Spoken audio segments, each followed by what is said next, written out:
Bueno, hoy nos corresponde la exigencia 32. ¿Ya? Anteriormente vimos la 31 y próximamente veremos la 33. Para comenzar, quisiera hacerle una pregunta. ¿Cuántos de nosotros, en algún momento de nuestras vidas, hemos deseado un milagro? Hace un tiempo, recuerdo, particularmente en nuestro continente, mientras surgían esas famosas cruzadas de milagros, escuchábamos muy a menudo, y bueno, en algunos lugares aún se escuchan, frases como estas: ponle nombre a tu milagro, o Dios hará un milagro en tu vida, o recibe tu milagro, crea milagros en tu vida. No sé si ustedes se dieron cuenta de esto, o de ese tiempo que estuvo muy de moda, esto de las cruzadas de milagro, donde toda la gente, recuerdo que se llenaban estadios, donde personas iban deseosas de que Dios hiciera un milagro en sus vidas. Ahora bien, ¿por qué la gente, incluidos los cristianos, nosotros,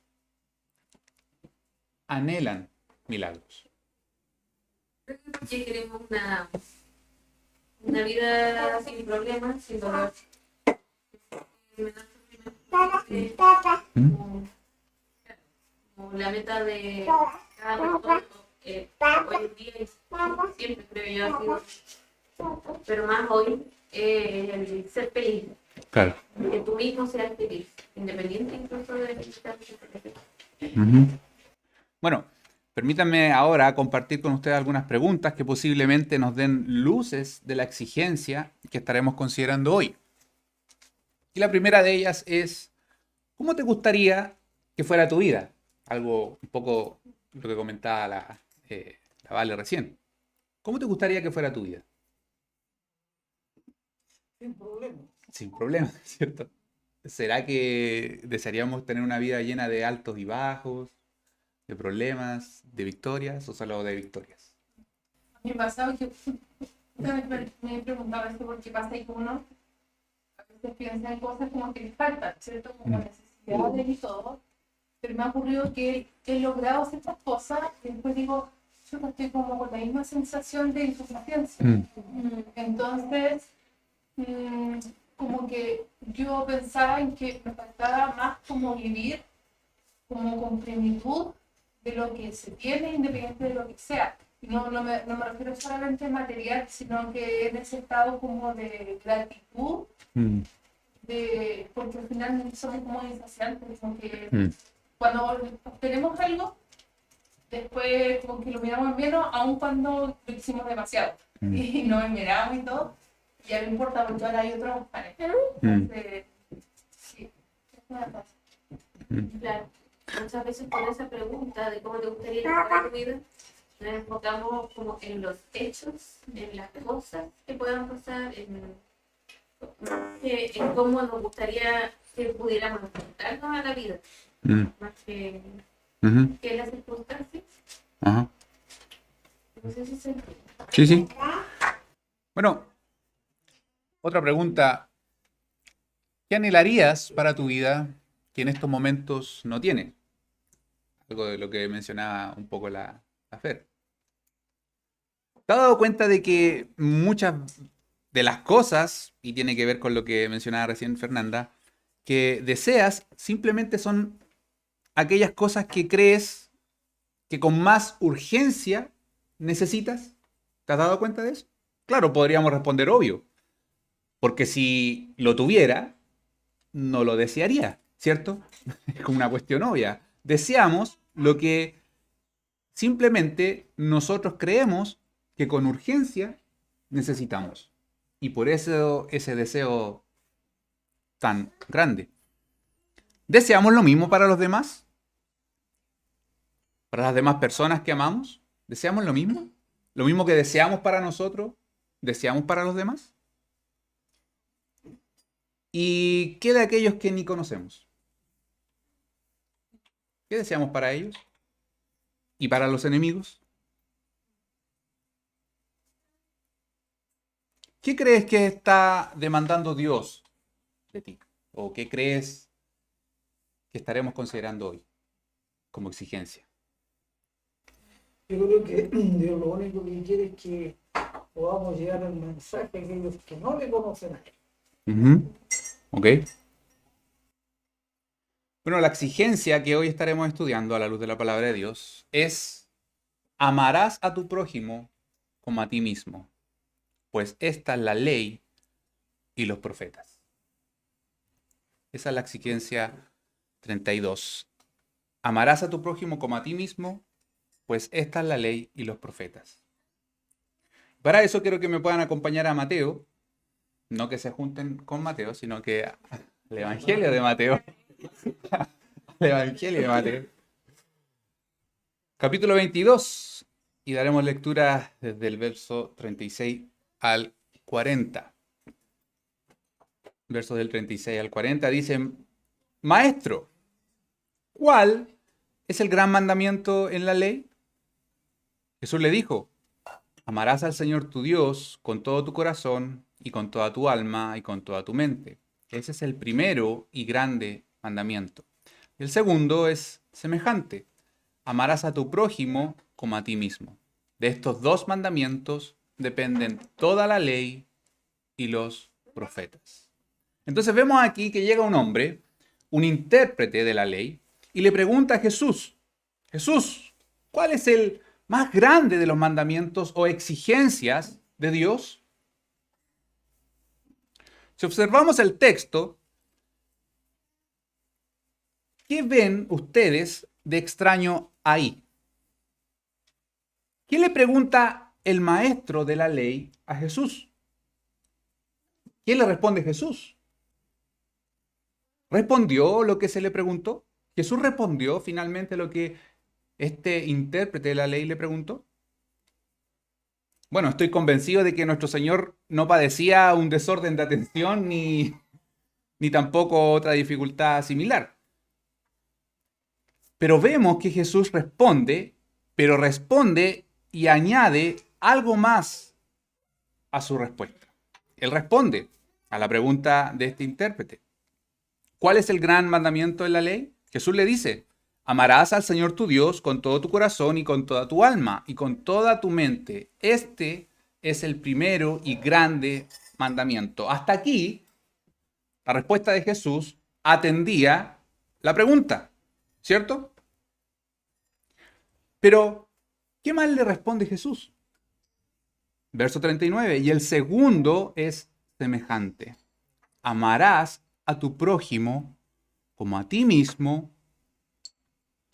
De estos dos mandamientos, continúa, depende toda la ley y los profetas. Jesús responde otro mandamiento. Y no solo eso, Jesús va más allá y le dice que toda la ley y los profetas dependen de estos dos mandamientos. Es decir, lo que Jesús está diciendo aquí es que el mandamiento de amar a Dios es el primero y más grande. Luego dice que amar al prójimo como a uno mismo es semejante. Por lo tanto, tenemos aquí el primer mandamiento, que es el más grande, y el segundo más grande, que es semejante. Y aquí, mis hermanos, esta palabra semejante es mucho más que decir que tiene cierto parecido. Es mucho más. Esta palabra aquí significa que tiene el mismo aspecto, la misma naturaleza, la misma importancia, el mismo poder. Ahora bien, noten que Jesús no se detiene ahí. Quiere que quedemos de alguna manera pasmados, asombrados por la importancia de estos dos mandamientos, diciendo que de estos dependen todo lo demás.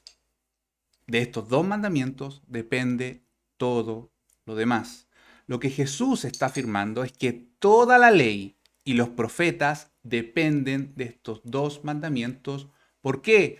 Porque todo lo demás en el Antiguo Testamento que Dios requiere de los creyentes está plenamente condicionado a amar a Dios y al prójimo. El pastor John MacArthur dice, esta declaración revela una estructura fundamental. El amor no es simplemente uno más entre muchos mandamientos, sino el principio que sostiene y da sentido a todo el sistema legal y profético. Esta declaración, mis hermanos, debiese asombrarnos, ya que Jesús nos está diciendo que amar a Dios y amar a nuestro prójimo constituye el cumplimiento de todo, pero de todo lo que Dios requiere de nosotros. Es totalmente revelador lo que Jesús está diciéndole aquí a este hombre, a este intérprete de la ley. Le está diciendo, en estos dos mandamientos se resume todo. Damos cumplimiento a todo. De hecho, el apóstol Pablo declara que el que ama al prójimo ha cumplido toda la ley. Romanos 13, 8 al 10. El apóstol Pablo dice, no debáis a nadie nada, sino que el amaros unos a otros, porque el que ama al prójimo ha cumplido la ley. Porque no adulterarás, no matarás, no hurtarás, no dirás falso testimonio, no codiciarás. Y cualquier otro mandamiento en esta sentencia se resume ¿qué? Amarás a tu prójimo como a ti mismo. Verso 10. El amor no hace mal al prójimo, así que el cumplimiento de la ley es el amor. Pero, ¿qué implica esta exigencia de amar al prójimo? Esta exigencia, al parecer, implica algo como arrancarse la piel del cuerpo y envolver a otra persona con ella para poder sentir que yo soy esa persona.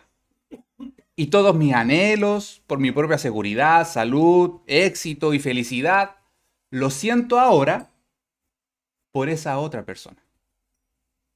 Como si fuera por mí. Entonces, debería dejar de pensar en mí, en lo que yo quiero o a lo que tengo derecho. Esto implicaría ir en una dirección contraria a lo que se dirige este mundo y nuestra sociedad y nuestra cultura, pero sobre todo es ir en contra de nuestro egoísmo personal. Esta especie de instinto natural que tenemos y que traemos, este ser yo mismo el centro de mi vida, y no tan solo esto, sino que hacer que yo sea el centro de la vida de los demás. Ir en esta dirección contraria sería ir en contra de nuestra propia naturaleza e instintos. Porque ¿quién aquí alguna vez, aunque sea una vez, no se ha sentido el centro de todo? A mí me ha pasado. Como que todo debiese girar en torno a mí. Y nos olvidamos de las necesidades de otros. Te hago una pregunta, que por supuesto también está dirigida a mí. Estamos, y lo conversábamos recién con Felipe, estamos recientemente recibiendo una cantidad de noticias respecto a la mala situación económica de nuestro país. Y que se comenzará a notar en breve. Solo basta salir o aquellos que han salido en estos días a la calle y ver cómo las personas han colapsado los servicentros de abastecimiento de combustible por causa de estas alzas de precios. Y probablemente, quizás muchos de nosotros ya estamos asumiendo tiempos en donde tendremos que de alguna manera ajustar nuestro presupuesto con lo que contamos mes a mes. Pero, ¿cuántos de nosotros en estos 3 o 2 días hemos pensado en aquellas personas que llevan meses sin un trabajo estable? ¿Cuántos hemos orado a Dios que no permita que ante estas circunstancias dejemos de dar, de ser generosos con aquellos que lo necesitan?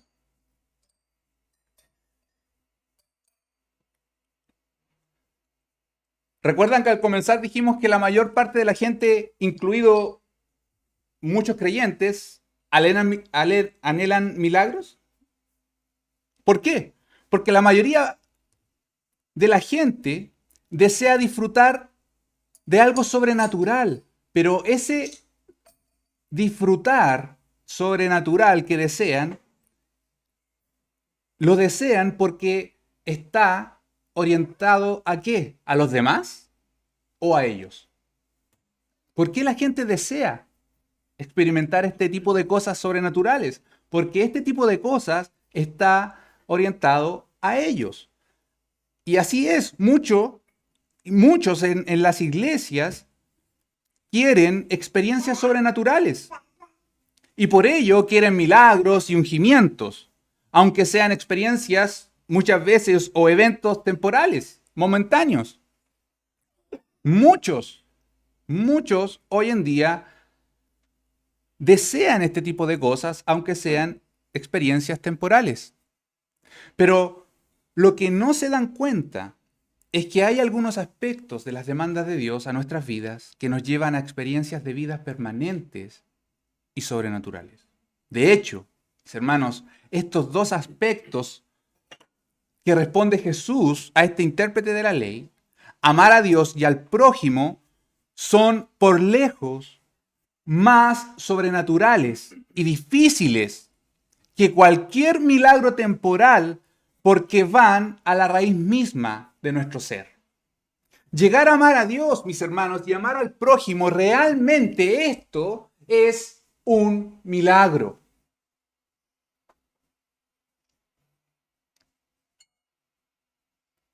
Pero, ¿cuántas veces pedimos a Dios que nos conceda estos milagros? Estas experiencias radicales y permanentes que son amar a Dios y amar al prójimo. ¿Cuántas veces oramos esto? Señor, dame más amor hacia ti. Dame más amor hacia mis hermanos.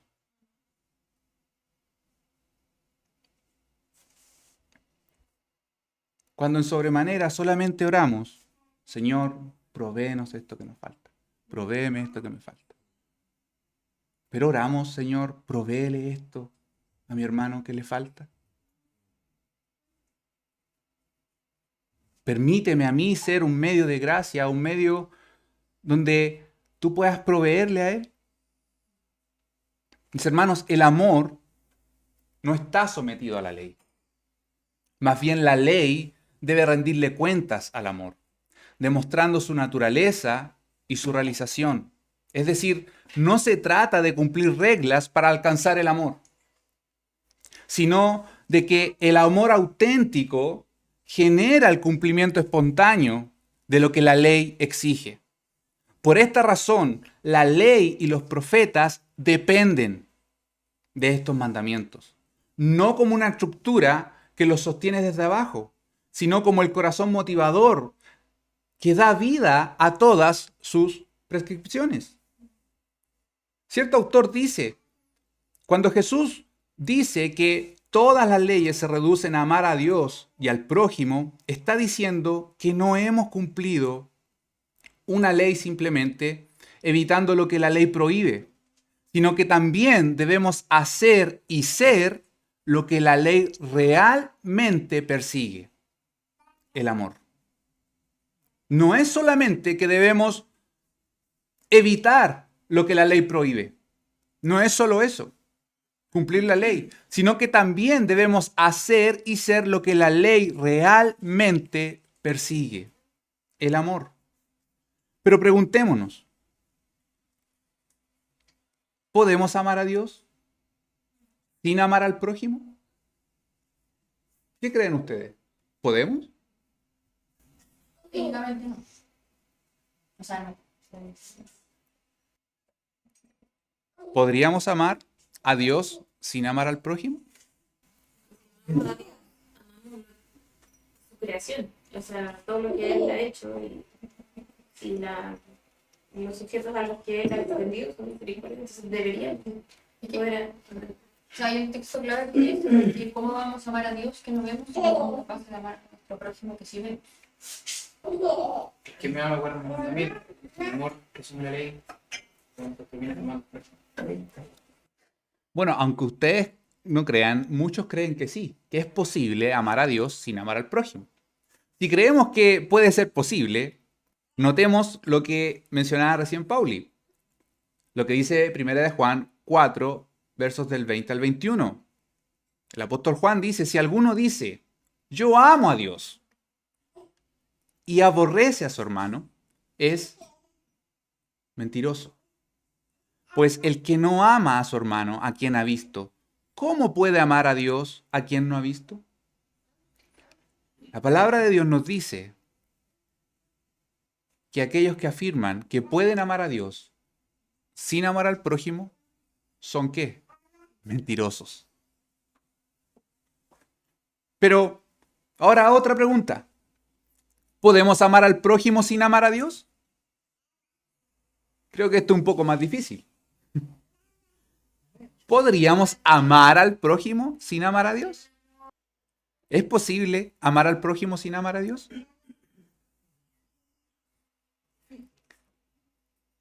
¿Hitler habrá amado a su madre?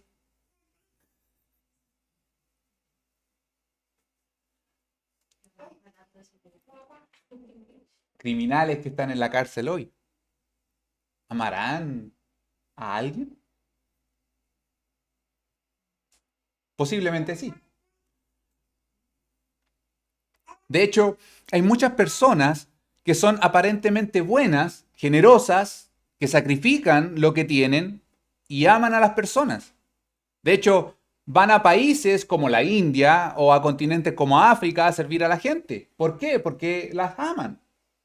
Otros son muy generosos donando de sus posesiones o también encontramos multimillonarios creando fundaciones que dan de manera altruista a pobres y menesterosos. Pero muchos de ellos no creen en Dios. Y otros que creen lo hacen para que Dios les pague por lo bueno que son. Pero la realidad es que si no logramos responder al primer mandamiento, aunque amemos a las personas y demos nuestra vida por ello, de igual manera estaremos lejos de Dios. Amar a Dios es algo interno, es una pasión interna del alma, pero que se expresa cuando se ama a los demás. Es decir, amar a los demás, mis hermanos, es la manifestación externa, la expresión visible, la demostración práctica y por lo tanto el cumplimiento de amar a Dios y de lo que trata todo el Antiguo Testamento. Eso es lo que Jesús está tratando de decirle a este intérprete de la ley. En un sermón, Don Carson, al examinar el contexto que rodea Levítico 19:18, que dice, no te vengarás, ni guardarás rencor de los hijos de tu pueblo, sino amarás a tu prójimo como a ti mismo. Yo Jehová. Don Carson aquí nos ayuda a ver lo que significa amar a los demás genuinamente, mostrando que amar al prójimo como a uno mismo significa cuidar a los pobres. Verso 10. del capítulo 19 de Levítico. No robar, verso 11. No mentir, verso 11. Ser justo en los negocios, verso 14. Cuidar de los sordos, verso 14. Cuidar de los ciegos, verso 14. Tratar con justicia a todos. Evitar la calumnia, verso 16. No poner en peligro la vida del prójimo, verso 16. No albergar odio contra un hermano, verso 17. Reprender al prójimo cuando sea necesario para su bien y el propio, verso 17. No vengarse ni guardar rencor de los demás, verso 18. Pensando en este amor genuino, creo yo que el obispo de Hipona, San Agustín, decía, ama y haz lo que quieras. Porque mis hermanos, aunque el mundo grita por todos lados que no podemos amar a otros sin antes amarnos a nosotros mismos, primero, y muchos distorsionando la palabra de Jesús, haciendo estas afirmaciones, lo cierto es que en la Biblia no hay registro, no hay ningún registro que instruya tal cosa. Esto de que, ¿cómo podré yo amar a otro si ni siquiera yo me amo a mí mismo? Es más, lo que sí nos dice es que debemos negarnos a nosotros mismos. En Mateo 10:39, en Marcos 8:34, en Lucas 9:23, en Juan 12, en Romanos 8:13, en Colosenses 3:5, en Tito 2:12, solo por nombrar algunos pasajes que continuamente nos están diciendo que Dios nos demanda negarnos a nosotros mismos. Por lo cual, si amamos a Dios, la consecuencia natural de esto, de este amor, será que amar a nuestro prójimo con la misma intensidad que naturalmente nos amamos a nosotros mismos. Porque el problema, mis hermanos, no es que no nos amemos, es que nos amamos demasiado.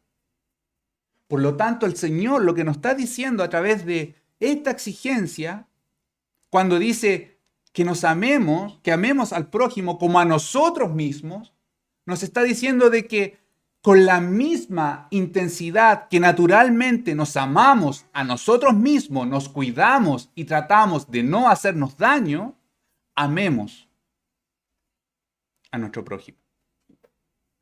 Es decir, usted servirá a las necesidades de los demás con toda la energía, la pasión y el celo con los que intenta satisfacer sus propias necesidades. Sin embargo, solo amando a nuestro Dios sobre todo, podremos amar a los demás. A todos los demás de forma genuina. Entonces, esta exigencia, amar a tu prójimo como a ti mismo, se entiende y puede cumplir, y se puede cumplir solo si se cumple el mandamiento anterior. Y que por supuesto lo supera. Amar a Dios con todo tu corazón, el alma y la mente. El amor, mis hermanos, que Dios ha puesto en nosotros por su Espíritu Santo, construye comunidad, no la destruye. Construye comunidad porque nos hace responsables de nuestros hermanos, de nuestro prójimo, de las personas. Por eso podemos decir que la expectativa de vida cristiana, nuestra comunión, está determinada por la intensidad del amor que somos capaces de brindar a quienes nos rodean. Y aunque esto parezca complicado, aunque en nuestro interior seamos conscientes de lo difícil que muchas veces es amar a nuestro prójimo por causa de nuestra misma naturaleza, los cristianos, nosotros sabemos muy bien que este amor sobrenatural milagroso, es fruto directo del Espíritu de Dios en nosotros. Es algo que Dios coloca en nosotros. Porque si fuera por nosotros, solo nos preocuparíamos de nosotros mismos. Ya lo más del que más nos cae bien. Mis hermanos, el amor al prójimo es un fruto directo del Espíritu de Dios en nosotros. Lucas 10, 25 al 37, creo que es, por así decirlo, la versión extendida de lo que leíamos recién. Porque Lucas añade algo más. Esta historia del samaritano. ¿Por qué el buen samaritano actuó de la manera que actuó con el prójimo? El intérprete de la ley le preguntó a Jesús, ¿quién es mi prójimo? Y Jesús le cuenta esta historia de este buen samaritano. ¿Por qué era bueno este samaritano?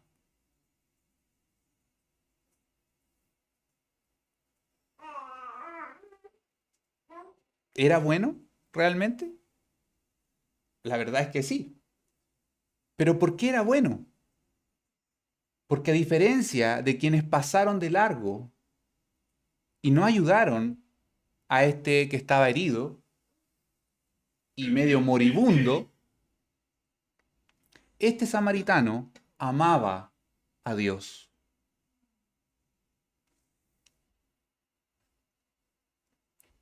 Mis hermanos, que Dios siga obrando en nuestras vidas por medio de su Espíritu, permitiéndonos permanecer en Cristo, amándolo a Él y a nuestro prójimo. ¿Hay alguna pregunta, algún comentario